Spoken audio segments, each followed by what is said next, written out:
Malaysia. North, Nevada. Spain, Gentile.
Here's a look at what's coming up on 6 tonight.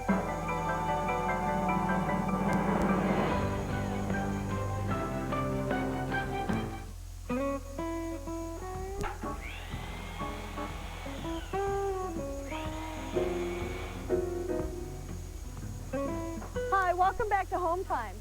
We're remodeling the upstairs of this small urban home. And we call it a bathroom remodel, but really the work is affecting the entire second floor. There's a little break in the action right now while the drywall taper is taking over the place for about a week. Now, in the meantime, we've come up with a few jobs for ourselves, keep us busy and out of the way. First thing here is priming some of this millwork. We want to buy as little new millwork as possible, so very carefully remove the old stuff, stripped off as much paint as we possibly could, and now we're investing a little bit of our own time into getting this ready to reinstall. So stick around, there's a lot to see, a lot to talk about.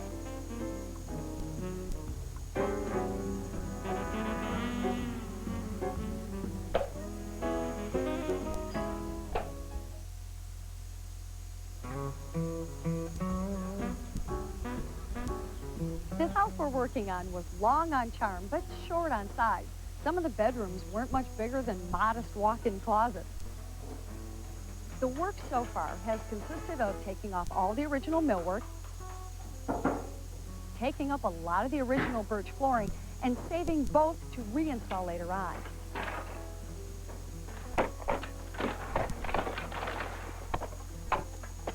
We've knocked off the original plaster and lath in about half of the upstairs rooms, and we've taken out a lot of the old stuff. we framed up the walls that divide the space up into our new configuration.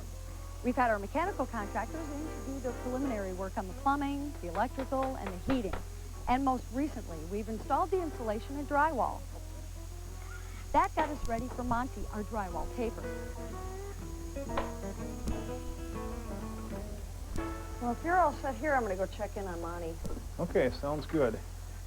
Well, we've set up a little bit of a paint shop out here in the garage. This is where we're stockpiling all the old millwork, where we've been stripping off all the paint. Now, in the process of that paint removal, we've been using a lot of water. So we decided to go with a latex paint as opposed to oil base. The oil can sometimes trap water. When that water tries to get out, it'll cause blistering and peeling, whereas the latex lets the wood breathe a little bit so we don't have to worry about all that peeling and blistering. When you're remodeling an older house like this, you're constantly making judgment calls about how far to go with improving the existing parts of the house. Now, oftentimes, a big remodel like this tends to creep from the spaces that you're reworking into the spaces that you really hadn't planned on touching. So while it's always nice to improve the existing parts of the house, you really do have to draw the line somewhere and say, enough already. When you look around here, you can see pretty clearly where it is that we drew the line. Now, this is the bathroom. This was the main target of our remodel. And we worked within the existing outline of the second floor. We stole some space from a spare bedroom. We expanded the bathroom. We rearranged it and upgraded the fixtures. So this wall is all new. The insulation and drywall is new. We'll have new flooring. And then this is new plumbing, heating, and wiring. Now, the secondary target of our remodel was this room. And we took the rest of the space from the same old spare bedroom to expand it into something that's big enough to be a decent-sized bedroom. But we wanted to save time, money, and labor by not totally redoing it. So we've got new heating, some new insulation, some new drywall, some new wiring, and some new flooring. So it'll only be about half new. Finally, this room at the front of the house, well, it really wasn't targeted for remodel at all, but it got kind of caught up in the crossfire. So we've got some new drywall, a couple of new outlets, but we did save the original flooring. Now, to be honest with you, if a building contractor had taken this job, he probably would have gutted the entire second floor and went everything new, especially on the drywall. And that's because this part old, part new situation really kind of creates its own particular brand of headaches. For instance, we've got rooms now with plaster and drywall, and it creates these kind of odd joints where the old plaster and the new drywall meet. All this makes a little bit more work for Monty, our drywall taper. So Monty, all these big places where we left the gaps in the plaster, how do you fill those in? Well, on these, Robin, I like to use the pearl-like gypsum plaster.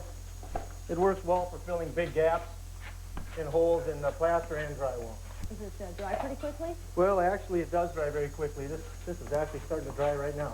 Wow, that's pretty cool. How about these cracks in the plaster? How are you handling those? For those, what you try and do is groove them out with a grinder, a hand grinder with a diamond blade, and then you fill those with a set fast type mud. Okay. And these joints between the drywall and the plaster, are you doing something special there?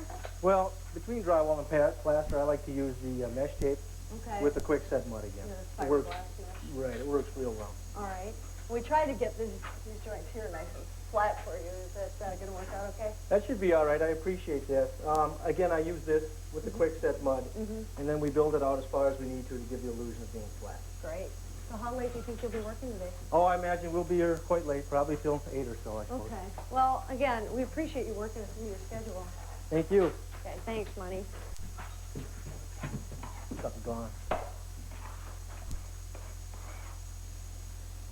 Well, right now we're strictly doing the priming. It doesn't make a lot of sense to do finish coat at this point because there's a lot of nailing and cutting that has to be accomplished yet. But once everything's installed, then we'll go ahead and do the finish coat. Now, one of the consequences of doing the priming is it tends to raise the grain of the wood. So the wood feels just a little furry when you're all done. So what we'll do is, once this stuff dries after a couple hours, we'll sand it all down, and then we'll end up with some nice, smooth boards to work with. Well, it looks like Monty's going to be working for probably about 9 or so. Oh, really? Okay. Yeah, we're kind of juggling another painting operation in the upstairs around Monty, and so it looks like we probably won't be doing that till after 9 o'clock or so, which is all part of the deal. I know he's working a couple other jobs. He's been pretty busy lately, but that's fine. We'll get it done.